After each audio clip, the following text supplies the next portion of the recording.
The decision to go to the moon. This is speech of John Kennedy. Kennedy called for an adventurous space exploration program which included a mission to put astronauts on the moon. He also shares his views on a rover nuclear rocket, weather satellites, and other space projects before a special joint session of Congress. On May 25, 1961, President John Kennedy announced the goal of sending an American safely on the moon by the end of the decade.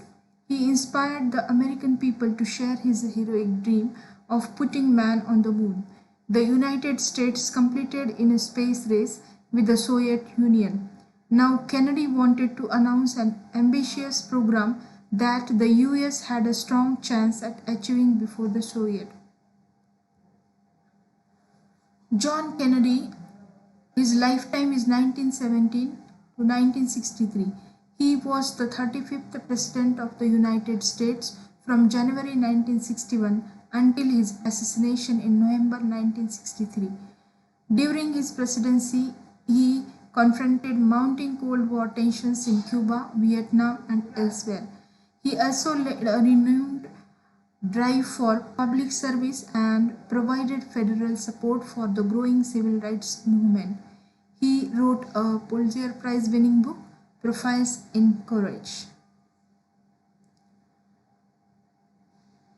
Kennedy delivered his speech at Rice University in Houston, Texas, which he declared as a college noted for knowledge. He begins by addressing the various distinguished guests and members of the audience and expresses his gratitude for the opportunity he has been given to speak. He builds a bond with the audience by referring to himself and the audience as we. Kennedy says that the world has entered a decade of hope and fear. He describes the decade as an age of both knowledge and ignorance. He verbally condensed human history of 50,000 years to only 50 years. According to his calculation, change is happening very fast as very little is known about the first 40 years, except at the end of them advanced men had learned to use the skins of animals to cover them. Then people come out from their caves and learned to build shelters. Man learned to write and use a cart with wheels only 5 years ago. The printing press came less than a year ago, and electric lights and transportation arrived a month ago. Penicillin, television, and nuclear power were developed only last week, and now man will have literally reached the stars before midnight tonight. Thus, the compression of time creates wonder among the audience. Kennedy emphasizes that space exploration is an inevitability. He admits that traveling to space will come with high costs and hardships, but with high reward. He encourages the country was conquered by those who moved forward, and so will space. He quotes William Bradford saying, all great and honorable actions are accompanied with great difficulties, and both must be enterprised and overcome with answerable courage.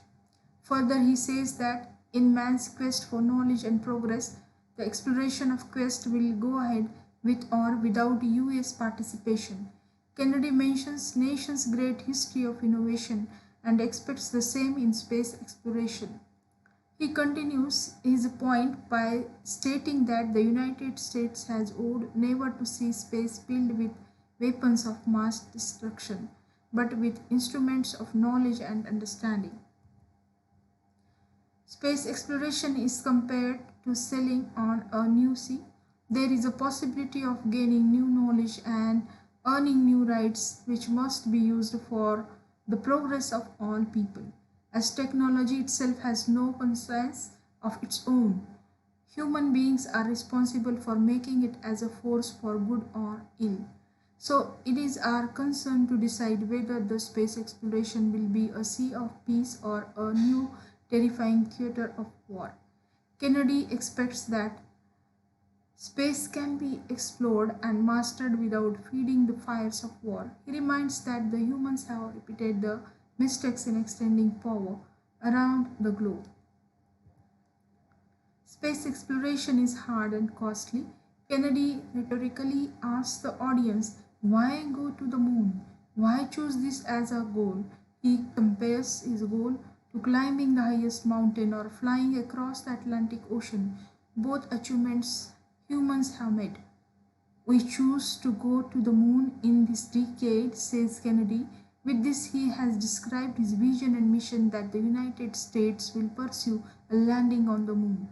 The goal is not easy. This is a challenge to audience and the American public to test their energies and skills and to strengthen American leadership as an innovative power.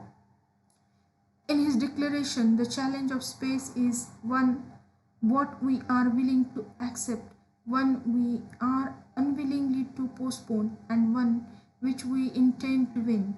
He appeals the Americans to shift their efforts in space from low to high gear. He adds that a president increasing resources for space travel will be one of his most important decisions. Further, Kennedy refers to the facilities being created for the greatest and most complex exploration in man's history. He talks about the testing of a Saturn C-1 booster rocket which proved very powerful. Scientists are creating more rocket engines to fuel the new Saturn missile, which Kennedy says will be as tall as 48-story structure, as wide as a city block, and as long as two lengths of this field. He also mentions of those some 40 satellites which were made in United States of America and how they were far more sophisticated and supplied far more knowledge to the people of the world than those of Soviet Union.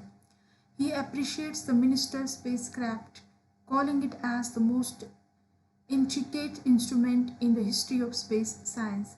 He continues by referring to transit satellites, which are helping ships at sea to steer a safe course and how they have given them warnings of hurricanes and storms and will do the same for forest fires and icebergs.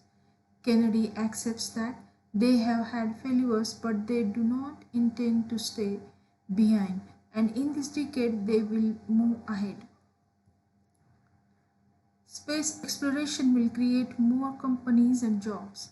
Kennedy is hopeful that Houston, with its manned spacecraft center, will become the heart of a large scientific and engineering community. NASA will invest over $1 billion in space efforts, including jobs and facilities. Kennedy admits that going to the moon costs a good deal of money. He clarifies that the space budget of this year is greater than the previous 8 years combined. Still, a high national priority has been given to the space program. Kennedy realizes that the space program is an act of faith and vision. He gives the detailed description of the rocket that scientists will send to the moon, no matter how much the endeavor may cost, but it will be done before the end of this decade. He states that the university is playing a part in that great endeavor. Kennedy concludes his speech with a note of hope and adventure. He recalls the example of the great British explorer George Mallory, who climbed Mount Everest. When asked why he wanted to climb it, he said, because it is there. Similarly, the moon is there and it is a challenge America is ready to accept and ready to win. So let us stop here.